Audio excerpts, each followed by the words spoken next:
ನನ್ನ ತಾಯಿ ಅಗಲಿದ ಕಠಿಣ ಸಮಯದಲ್ಲಿ ನಮ್ಮೊಂದಿಗೆ ಇದ್ದು ನಮ್ಮನ್ನು ಬೆಂಬಲಿಸಿದ್ದಕ್ಕಾಗಿ ಧನ್ಯವಾದಗಳು ಎಂದು ಶಾಸಕ ನಾರಾಯಣಸ್ವಾಮಿ ತಿಳಿಸಿದರು. ಎಸ್ಎನ್ ಸಿಟಿಯಲ್ಲಿ ಮಾಧ್ಯಮ ಹೇಳಿಕೆ ನೀಡಿದ ಅವರು, ನಮ್ಮ ಕಷ್ಟದ ಸಮಯದಲ್ಲಿ ನನ್ನ ಆಪ್ತರು, ಹಿತೈಷಿಗಳು, ಕುಟುಂಬದವರು, ಸ್ನೇಹಿತರು, ವಿವಿಧ ಕ್ಷೇತ್ರದ ಗಣ್ಯರು, ಪಕ್ಷ ಭೇದ ಮರೆತು ಆಗಮಿಸಿದ ಮುಖಂಡರಿಗೆ, ಅಧಿಕಾರಿಗಳಿಗೆ ಮತ್ತು ವಿಶೇಷವಾಗಿ ವಿರೋಧ ಪಕ್ಷದ ನಾಯಕರಾದ ಮಾಜಿ ಶಾಸಕ ಎಂ ನಾರಾಯಣಸ್ವಾಮಿ, ಮಾಜಿ ಜಿಲ್ಲಾ ಪಂಚಾಯತ್ ಸದಸ್ಯ ರಾಮಚಂದ್ರಪ್ಪ ಮತ್ತು ಚಂದ್ರಾರೆಡ್ಡಿರವರಿಗೆ ಕೃತಜ್ಞತೆಗಳು ಎಂದರು. ವಿವಿಧ ಪಕ್ಷಗಳ ರಾಜಕೀಯ ಮುಖಂಡರು, ಮಾಜಿ ಶಾಸಕರುಗಳು ಮತ್ತು ಎಲ್ಲ ಅಧಿಕಾರಿಗಳು, ಸಾರ್ವಜನಿಕರು ಎಲ್ಲರೂ ಕೂಡ ಬಂದು ನನಗೆ ಧೈರ್ಯವನ್ನು ತುಂಬಿ ನನ್ನ ತಾಯಿಯ ಮರಣ ಕಾರ್ಯಕ್ರಮಗಳಲ್ಲಿ ಪಾಲ್ಗೊಂಡಿದ್ದಾರೆ. ಹಾಗಾಗಿ ನಾನು ಅವರೆಲ್ಲರೂ ಕೂಡ ಧನ್ಯವಾದಗಳನ್ನು ಹೇಳ್ತೇನೆ. ವಿಶೇಷವಾಗಿ ಮಾಜಿ ಶಾಸಕರಾಗಿರ್ತಕ್ಕಂಥ ಎಂ ನಾರಾಯಣಸ್ವಾಮಿ ಅವರು,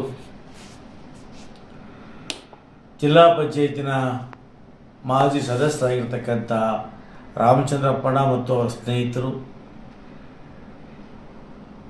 ಪುರಸಭೆಯ ಮಾಜಿ ಅಧ್ಯಕ್ಷರಾಗಿರ್ತಕ್ಕಂಥ ಚಂದ್ರಾರೆಡ್ಡಿ ಮತ್ತು ಅವರೆಲ್ಲ ಸ್ನೇಹಿತರು, ಪಲ್ಲವಿ ಸುಬ್ರಹ್ಮಣ್ಯ ಮತ್ತು ಅವರೆಲ್ಲ ಸ್ನೇಹಿತರು, ಮತ್ತು ಕಾಮಸಮುದ್ರಂನ ಜಯಸಿ ನಾರಾಯಣಪ್ಪಾದಿಯಾಗಿ, ಕುಟ್ಟಿ ಆಜ್ಞಾನಾದಿಯಾಗಿ ಎಲ್ಲರೂ ಬಂದು ಸಾಂತ್ವನವನ್ನು ತಿಳಿಸಿದ್ದಾರೆ. ವಿಶೇಷವಾಗಿ ನಾನು ಅವರೆಲ್ಲರಿಗೂ ಕೂಡ ವಿಶೇಷ ಅಭಿನಂದನೆಗಳನ್ನು ಸಲ್ಲಿಸ್ತೇನೆ. ಯಾಕಂದರೆ ಮನುಷ್ಯನಿಗೆ ಹುಟ್ಟು ಸಾವು ಸಹಜ. ಕಷ್ಟ ಸಂದರ್ಭಗಳಲ್ಲಿ ನಮ್ಮೊಟ್ಟಿಗೆ ಕೈ ಜೋಡಿಸಿದಂತಹ ಜಿಲ್ಲೆಯ ಎಲ್ಲ ಶಾಸಕ ಮಿತ್ರರು, ವಿಶೇಷವಾಗಿ ನಮ್ಮ ಹುಬ್ಬಳ್ಳಿಯ ಪ್ರಸಾದಪ್ಪಯ್ಯನವರು, ಕೋಲಾರ ಶಾಸಕರಾಗಿರ್ತಕ್ಕಂಥ ಕೊತ್ತೂರು ಮಂಜುನಾಥ್ ಅವರು, ಕೆಜಿಎಫ್ ಶಾಸಕಿ ಆಗಿರ್ತಕ್ಕಂಥ ಶ್ರೀಮತಿ ರೂಪಕಾ ಶಶಿಧರ್ ಅವರು, ಮಾಲೂರು ಶಾಸಕರಾಗಿರ್ತಕ್ಕಂಥ ಕೆ.ವೈ. ನಂಜೇಗೌಡರು, ಮುಳಬಾಗಿಲು ಶಾಸಕರಾಗಿರ್ತಕ್ಕಂಥ ಮಂಜುನಾಥ್ ಅವರು, ಎಮ್.ಎಲ್.ಸಿ. ಅನಿಲ್ ಕುಮಾರ್ ಆದಿಯಾಗಿ ಎಲ್ಲ ಮುಖಂಡರು ಬಂದು ನಮ್ಮ ತಾಯಿಯ ಒಂದು ಮರಣ ಕಾರ್ಯದಲ್ಲಿ ಭಾಗವಹಿಸಿದ್ದಕ್ಕಾಗಿ ಅವರೆಲ್ಲರೂ ಕೂಡ ನಾನು ಅಭಿನಂದನೆಯನ್ನು ಸಲ್ಲಿಸ್ತೇನೆ. ಹಾಗೆಯೇ ಉನ್ನತ ಪದವಿ ಅಧಿಕಾರಿಗಳಾಗಿರ್ತಕ್ಕಂಥ ADGP ಹರಡು ಚಕ್ರವರ್ತಿ ಆದಿಯಾಗಿ, ನಮ್ಮ ಸೋಷಿಯಲ್ ಕಮಿಷನರ್ ರಾಕೇಶ್ ಕುಮಾರ್ ಆದಿಯಾಗಿ, IAS ಅಧಿಕಾರಿಗಳಾಗಿರ್ತಕ್ಕಂಥ ಶರತ್ ಅವರು,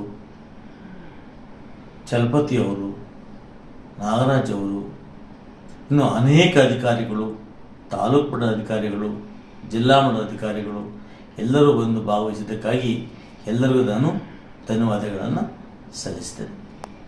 ಮುಂದೆ ಕೂಡ ಕಷ್ಟ ಸಮಯದಲ್ಲಿ ಬಂದಂಥ ಸ್ನೇಹಿತರಾಗಿರ್ತಕ್ಕಂಥ ಹಿರಿಯರು ಆಗಿರ್ತಕ್ಕಂಥ ಎಂ ನಾರಾಯಣಸ್ವಾಮಿ ಅವರಾಗಲಿ, ಚಂದ್ರಾರೆಡ್ಡಿಯವರಾಗಲಿ, ರಾಮಚಂದ್ರವರಾಗಲಿ ಮತ್ತು ಮುಂತಾದ ಎಲ್ಲ ಸ್ನೇಹಿತರ ಬಗ್ಗೆ ಇನ್ನು ಮುಂದೆ ಯಾವುದೇ ಕಾರಣಕ್ಕೂ ಕೂಡ ವೈಯಕ್ತಿಕವಾಗಿ ನಿಂದನೆಗಳನ್ನು ಮಾಡಬಾರ್ದು ಅಂತೇಳಿ ತೀರ್ಮಾನ ತಗೊಂಡಿದ್ದೇನೆ. ರಾಜಕೀಯ ಅವರವರ ಪಕ್ಷ ಅವರವರ ಇಷ್ಟ, ಆದರೆ ನಾನು ಕೂಡ ರಾಜಕೀಯವಾಗಿ ಹೊರತುಪಡಿಸಿದರೆ ಕಷ್ಟ ಕಾಲದಲ್ಲಿ ಸಹಕಾರ ಕೊಟ್ಟಂತಹ ಯಾವುದೇ ವಿರೋಧ ಪಕ್ಷದ ನಾಯಕರ ವಿರುದ್ಧ ಅವರ ಸ್ವಂತವಾಗಿ ಅವರ ಬಗ್ಗೆ ಯಾವುದೇ ಕಾರಣಕ್ಕೆ ನಾನು ಹಗುರವಾಗಿ ಮಾತನಾಡುವುದಿಲ್ಲ ಅಂತ ನಾನು ತೀರ್ಮಾನವನ್ನು ತೆಗೆದುಕೊಂಡಿದ್ದೇನೆ. ಒಂದು ವೇಳೆ ಅವರೇ ಮಾತಾಡಿದರೂ ಕೂಡ ನಾನು ಅವರಿಗೆ ಯಾವುದೇ ರೀತಿಯ ಒಂದು ತೇಜೋವಧಿ ಮಾತುಗಳನ್ನು ಮಾತಾಡೋದಿಲ್ಲ ತಿಳ್ಕೊಂಡಿದ್ದೇನೆ. ನನಗೆ ದಯಮಾಡಿ ಈ ಸಮಯದಲ್ಲಿ ನನ್ನೊಟ್ಟಿಗೆ ಎಲ್ಲರಿಗೂ ಕೂಡ ಅಭಿನಂದನೆಯನ್ನು ಸಲ್ಲಿಸ್ತೇನೆ.